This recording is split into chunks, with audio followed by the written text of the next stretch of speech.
एक UPSC aspirants जो पूरी जोश के साथ गांव से बाहर किसी दूसरे शहर तैयारी करने के लिए जाता है, तो वहां जाने के बाद वहां का भीड़ को देखकर, वहां का कंपटीशन को देखकर उन्हें लगने लगता है कि मैं इस एग्ज़ाम को क्रैक नहीं कर पाऊंगा। अरे लोग इतने सालों से यहाँ मेहनत कर रहे हैं, तो उनका नहीं हो रहा तो मेरा कैसे होगा।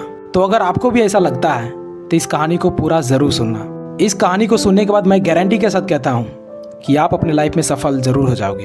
तो चलिए वीडियो को शुरू करते हैं। दोस्त, एक लड़का जो एक छोटे से गांव से बिलोंग करता था। इनकी फैमिली बैकग्राउंड भी उतनी अच्छी नहीं थी, लेकिन इनका भी एक सपना था कि मैं यूपीएससी एग्ज़ाम क्रैक करके देश की सेवा करूं। और फिर इसने यूपीएससी की तैयारी करने के लिए अपने माँ बाप से दूर यूपीएससी की दुनिया दिल्ली चला गया। लेकिन दिल्ली जाकर इसने हजारों लाखों की भीड़ देखी कि कैसे स्टूडेंट इधर से उधर जा रहे हैं, कितने स्टूडेंट कोचिंग जा रहे हैं और कितने स्टूडेंट स्टडी मटेरियल खरीद रहे हैं।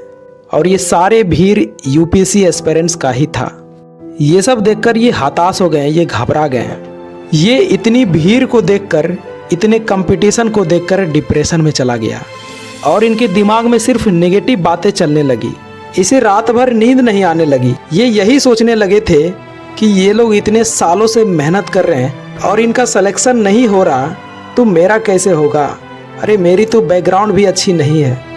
ये बिल्कुल हताश हो गया था, क्योंकि सिर्फ 400 से 500 सीट के लिए इतनी सारी भीड़ इसने कभी नहीं देखी थी।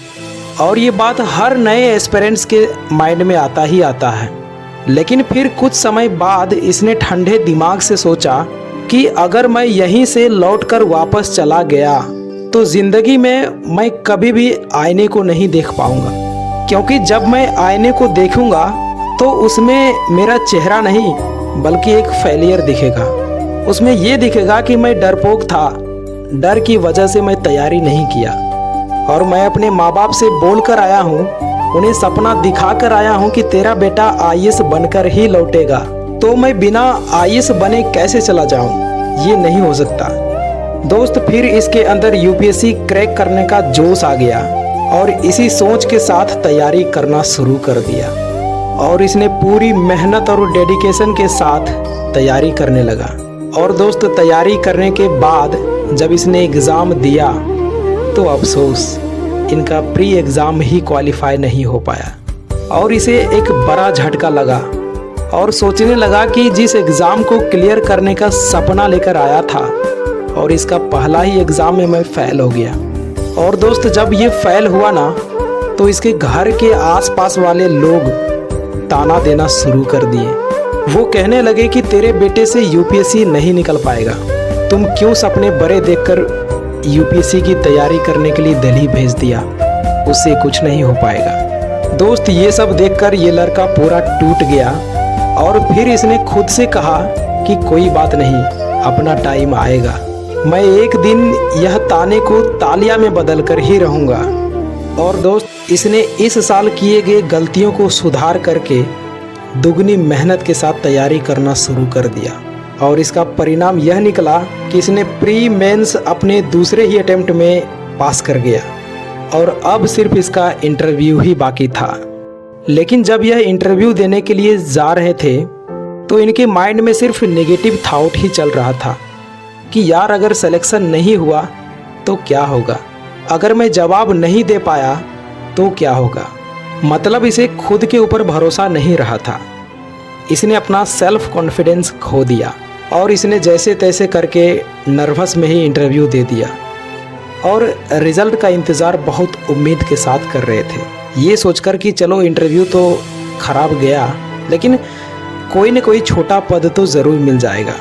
लेकिन दोस्त, जब रिज़ल्ट आया तो ठीक उसका उल्टा हो गया, लिस्ट में इनका नाम ही नहीं था। इसके बाद ये लड़का खुद को संभाल नहीं पाया, इनका सारा सपना चूर चूर हो गया और इनके साथ इनके माँ बाप का भी सपना टूट गया। और एक तरफ ये और दूसरे तरफ इनके माता पिता रो रहे थे, क्योंकि एक मिडिल क्लास फैमिली के पास ज़्यादा चांस नहीं मिला करता और इसे 2 अटेम्प्ट मिले थे, क्योंकि एक मिडिल क्लास फैमिली दिल्ली का खर्च कैसे उठाते हैं ये सिर्फ एक मिडिल क्लास फैमिली ही समझ सकता। दोस्त, इस दुख की घड़ी में इस लड़के को हौसला देने वाली इनकी माँ थी। इनकी माँ ने बोली कि बेटा इतना आगे निकल गया है और आखिरी पड़ाव पे आके तुम्हारा रिजेक्शन हुआ है। बेटा एक लंबी छलांग मारो और अगली बार तुम्हारा सिलेक्शन कोई नहीं रोक पाएगा। ये एक माँ का आशीर्वाद है बेटा। दोस्त, जब ये लाइन इनकी माँ ने कही तो इसने सोच लिया कि मुझे हार कर नहीं बैठना, क्योंकि माँ को बहुत उम्मीद है और मैं इसे पूरा करके ही रहूँगा। दोस्त, इसने फिर से दिन रात करके तैयारी करना शुरू कर दिया, क्योंकि एक एग्ज़ाम के चलते अपने माँ बाप के आंखों में आंसू आना ये कोई बर्दाश्त ही नहीं कर सकता। और इसने इस बार इतना मेहनत किया कि इसका सिलेक्शन होने से इसे खुद यूपीएससी भी नहीं रोक पाया और 72 रैंक के साथ आईएएस अधिकारी बन गया। तो दोस्त, इस कहानी से हमें 2 चीज़ें सीखने को मिलती है। पहला कि कोई भी एग्ज़ाम क्रैक करने के लिए फैमिली बैकग्राउंड मैटर नहीं करता, और दूसरा सेल्फ कॉन्फिडेंस। आपको खुद पर भरोसा होनी चाहिए, और ख़ासकर यूपीएससी जैसे बड़े एग्ज़ाम में, क्योंकि जब आपको खुद के ऊपर भरोसा ही नहीं है तो आपके ऊपर इतनी बड़ी जिम्मेदारी, एक ज़िले का भार आप कैसे मैनेज करेंगे। और अंत में मैं आपसे एक ही बात कहना चाहूँगा कि कभी भी असफलताओं से घबराकर हार मत मानना, क्योंकि आपकी हार ना मानने की आदत ही एक दिन जीत का आदत बन जाती है।